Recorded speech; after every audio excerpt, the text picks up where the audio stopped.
Hola a todos, bienvenidos al canal de YouTube de Ramen para Dos, la web líder del mundo del manga y el anime, aquí en la última entrevista del Manga Barcelona, y la hacemos con Abel Góngora, director de Scott Pilgrim Tal Salto. Encantado, Abel.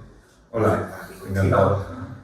Y bueno, vamos en vereda porque es una de las entrevistas más esperadas por toda la gente de Ramen y por toda la gente que nos sigue, así que vamos allá. Vamos ya con la primera directa. Eres el primer director de anime español. ¿Cómo sientes esa etiqueta? ¿Crees que es un impulso o es una losa que te genera mucha más responsabilidad a tus espaldas? No, las dos cosas. Me gusta tener desafíos. Entonces, aunque no quería ser director, me llegaban proyectos y puedes hacer esto, venga, vale, y puedes hacer esto, y siempre son proyectos muy interesantes. Entonces, al final siempre acabo diciendo que sí, y me he dado cuenta que me he convertido un poco en director, así, de la noche a la mañana. ¿Cómo llega a tus manos el proyecto de Scott Pilgrim? ¿Conocías la obra de antemano? Y en ese caso afirmativo, ¿qué te parecen los cambios en la trama que ha habido en Tal Salto? Porque aclararemos que es quizá una obra que subvierte las expectativas generadas durante los meses previos. Yo conocía la película de Edgar Wright y me gustaba mucho y seguía mucho la trayectoria de Edgar. Y el cómic no lo conocía, sabía que existía, pero nunca lo había leído. Entonces, en cuanto en el estudio se empezó a hablar de Scott Pilgrim, yo no sabía que iba a ser director, ni mucho menos, pero lo primero que hice fue ponerme a leer el cómic varias veces, porque a lo mejor no era director, pero sí que podía a lo mejor colaborar en desarrollo de conceptos o participar en el proyecto. Y entonces me convertí un poco en fan cuando ya lo leí varias veces, y también me informé mucho en YouTube. Hay mucha gente haciendo muchos vídeos sobre Scott Pilgrim, y entonces empecé a darme cuenta que había una cantidad de fans increíble y que era un proyecto muy grande. Entonces sí que cuando ya me dijeron ¿quieres dirigirlo? Dije claro, ¿cómo podría decir que no? El tema de los cambios de argumento, porque es eso, al final la gente esperaba pues una serie que rehiciera uno por uno quizá pues las tramas de los cómics, y al final nos hemos acabado encontrando con un producto algo distinto. Sí, cuando empezamos un proyecto siempre pensamos que si vale la pena cambiar algo cuando está basado en un cómic o en una novela. Y la verdad yo me planteaba qué podríamos hacer, no sé, situarlo en Japón, que no fuera 2010, pero que fuera actual, 2023. ¿Qué hacemos? Y sin embargo, cuando nos llegó el concepto de Brian, casi al principio fue como, no, es que queremos hacer una serie con un punto, que queremos que la historia sea una sorpresa, que haya un plot twist, que algo inesperado, sorprender a la gente, y vamos a hacer esto, y lo tenía muy claro. Y a mí la verdad me chocó, ¿no? Yo de haberme dado cuenta de que había tantos fans, y era decir, vamos a proponerles a los fans una cosa totalmente diferente, nos van a odiar. Y no sé si es buena idea. Entonces un poco como que empezamos a desarrollar el proyecto, y me di cuenta que bueno, a nosotros nos venía muy bien porque podemos colaborar en ese universo, plantear ideas nuevas. Nuestro equipo ha desarrollado un montón de cosas que no están en los cómics, y a los personajes también los vemos en situaciones diferentes, con ropas diferentes. Entonces eso es muy divertido para el equipo que diseña los personajes. Les hemos hecho ropa, les hemos creado lugares que no existían en el cómic, y eso para nosotros es genial. También de poder decir, bueno, ahora formamos parte un poco del universo de Scott Pilgrim, ¿no? Y a veces son ideas que han salido de nuestro equipo, y eso es muy bonito, la verdad, ¿no? Es verdad que al principio yo no lo veía tan claro. Al ver las respuestas, una vez que la serie salió, sí que me alegré mucho. Le dije a Brian, tenías razón completamente. Ha sido una idea buenísima. Meto una cosa, has dicho que hay ideas nuevas que han llegado por parte del equipo. ¿Podrías llegar a poner algún ejemplo?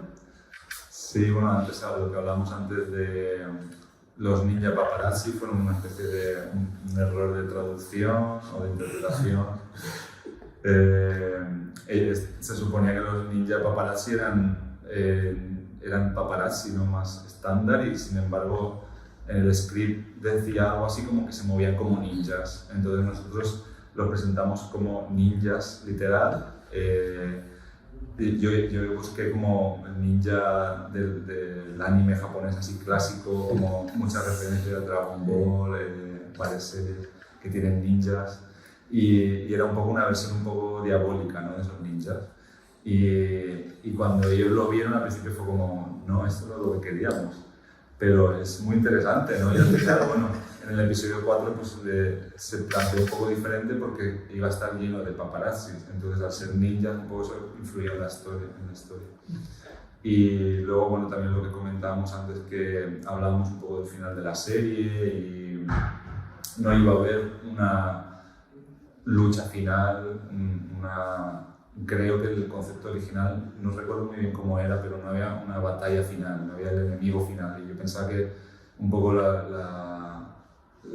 el concepto de Scott Pilgrim siempre era como subir de nivel y tenías el enemigo final que como en un videojuego, o como en Zelda o como en Super Mario. Y que era un poco una pena, y luego también por otra parte tenía la idea de que Scott en la línea de tiempo del futuro, que se supone que es la original del cómic, Scott se había separado de Ramona, entonces para mí Scott era un Evil Ex ahora, y que yo planteé que podíamos a lo mejor hacer algo, y ellos pensaron que sería muy buena idea usarlo, que él volviera y que hubiera una batalla final. Entonces fue bastante bonito, ¿no? de crear esa historia juntos. No participé tanto en el guión, pero sí que algunos conceptos así sí que evolucionaron con nuestras conversaciones. Vale. Como director de Scott Pilgrim Tan Salto, ¿cuál era el objetivo o línea general en el estilo artístico?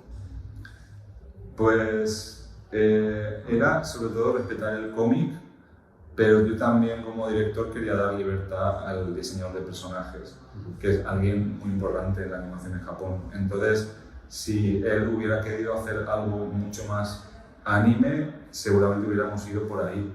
Pero él también empezó a leer el cómic y vio que era un estilo muy interesante. Él venía de Trigger, entonces en Trigger han hecho Panty and Stocking, sí, y han hecho cosas muy diferentes del anime. Entonces, él no le parecía una locura, ¿no? Como respetar el estilo en líneas generales. Es verdad que luego él incorporó muchos detalles, hay muchas cosas que vienen de él y que no vienen del cómic, aunque cuando la gente lo ve sí que piensa, oh, es el arte del cómic. En realidad no es tan exacto el arte del cómic. Hay una edición en color que tiene unas portadas muy bonitas con los personajes muy grandes y con la línea muy gruesa, y para mí ese era lo único que yo planteé, ¿no? Como director, fue como, me interesan mucho estas portadas, me gusta mucho la estética de los personajes que ha dibujado Brian en esta portada. Planteo que podríamos ir por ahí y luego a partir de ahí evolucionó. Sí. En la serie hay innumerable cantidad de referencias a otros animes y mangas, que he mencionado pues, un poco por accidente como surgieron los ninja paparazzi. ¿Hay alguna otra que haya sido de cosecha propia? A ver. Sí, bueno, lo que es más gráfico que se ve, como cuando hay una lucha de Street Fighter, tipo presentación de personajes Street Fighter, sí. Eso viene más dado por el storyboard, ¿no? Más que por el guión. Y luego, no sé, ahora tendría que pensar mucho. La famosa referencia de Beck en el opening, que creo que es la más sonada, también por ahí, con el gato y ellos en las escaleras. Pues sabes que yo no lo sabía. O sea, el opening tiene un director que es Moko-chan, que es el director del episodio 3, y él se encargó de hacer el storyboard del opening y de dirigirlo. Yo le he ayudado un poco, pero yo no sabía que esos planos eran un homenaje a Beck. Ha habido como mucha libertad para los animadores para dejarles, ¿cómo decirlo?, para meter ese tipo de referencia. Es decir, ha sido un proyecto más libre en ese sentido que otros proyectos que posiblemente no se prestan.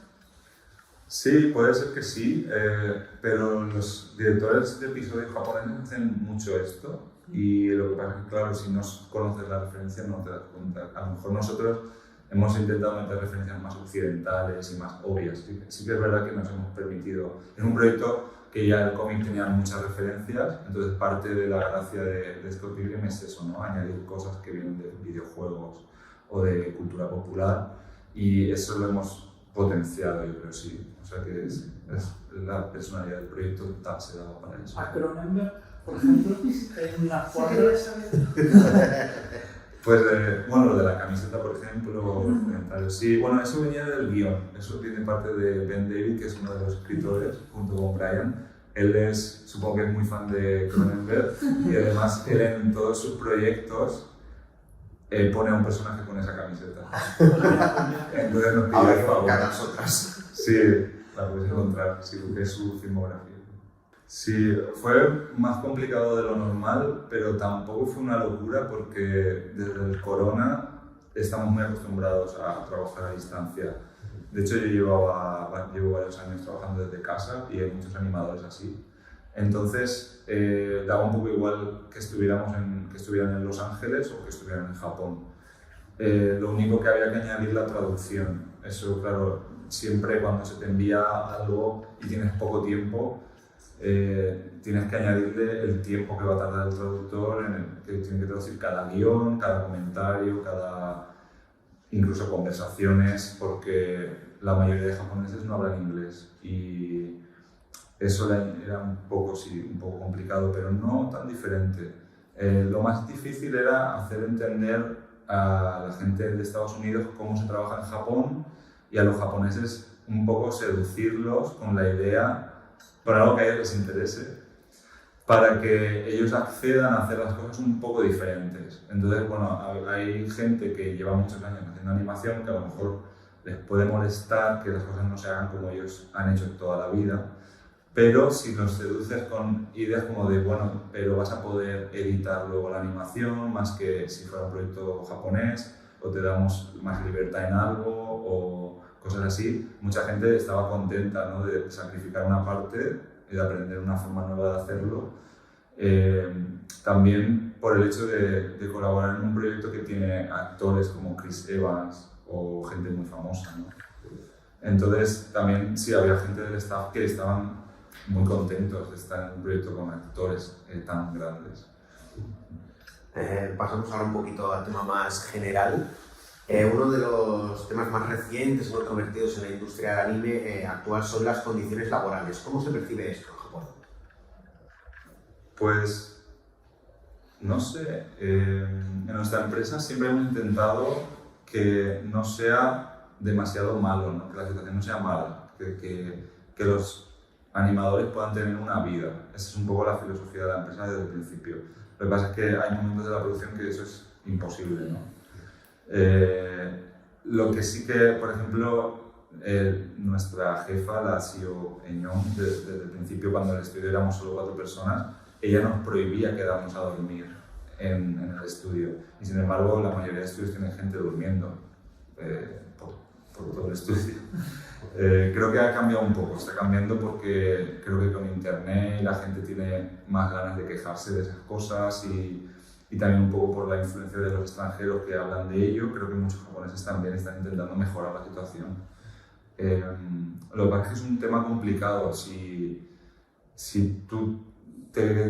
por ejemplo, si tú pones todos los días 5 horas más de trabajo, lo que tú presentas luego, al cabo de 3 meses, es muchísimo más que si no hubieras trabajado esas 5 horas cada día. O si te pones a trabajar sábados y domingos, a lo mejor después de 3 meses es como si hubieras tenido un mes más. Entonces, claro, cuando eres un artista que lo que va a ver la gente es lo que tú haces y eso es tu reputación, pues a lo mejor te interesa poner esas horas para que la gente vea que eres bueno, ¿no?, y que el producto que estés presentando es mejor que el que hubieras hecho. Entonces es un tema muy complicado. Lo ideal sería que los proyectos tuvieran mucho más tiempo, mucho más dinero, pero claro, es muy difícil. Pues claro, porque ¿cómo suelen ser las jornadas laborales y con qué tiempo se trabaja desde Science? Nosotros tenemos un horario un poco flexible, pero básicamente es de 9 a 6:30. Luego, si entras un poquito más tarde, un poquito antes, pues te adaptas a esa hora, ¿no? Y tenemos una hora para comer de pausa y luego pequeñas pausas que son como normales. Lo que pasa es que, claro, muchas veces si tienes una entrega te quedas más. Pero luego también, no sé, tenemos normas como que no escribas en el chat del trabajo a partir de las 7, por ejemplo, o no puedes trabajar los fines de semana. Obviamente no siempre se respeta, pero es lo que se intenta. Hay pequeñas normas. Hablaremos de, bueno, uno de sus proyectos anteriores, Star Wars Visions, hasta allí con un corto inspirado en Astro Boy, una de las series estrella de Tezuka. ¿Consideras que la ciencia ficción, que los robots son una temática que te gusta? ¿Es Tezuka una influencia destacada a la hora de crear, inspirarte para trabajar en encargos? Pues Tezuka yo creo como que inspira a todo el mundo, es un poco como Ghibli, que todo el mundo lo conoce, todo el mundo admira algún proyecto de Ghibli y algún proyecto de Tezuka, y en Japón también, o sea, sobre todo en Japón, es algo que está ahí, pero tampoco es algo que digas lo voy a incorporar o me ha influido directamente, no lo sé. De hecho en Scott Pilgrim también Brian tiene influencia de Tezuka, pero es algo como muy que está ahí, ¿no? Que está para todo el mundo, es como muy abstracto. A mí personalmente, bueno, la idea de que el corto tuviera una estética a lo Tezuka no vino de mí, era como se me planteó el proyecto. O sea, lo decidimos en el estudio, pero no lo decidí yo. Lo que yo dirigí un poco, pues como yo veía ese estilo, ¿no? Como yo quería que se representara, más o menos. Pero sí, no sé si te he respondido, o sea, más o menos. No, bueno, ya funciona. Pues con esto damos por finalizada esta entrevista con Abel Góngora, director de Scott Pilgrim del Salto. Abel, muchísimas gracias por estar con nosotros.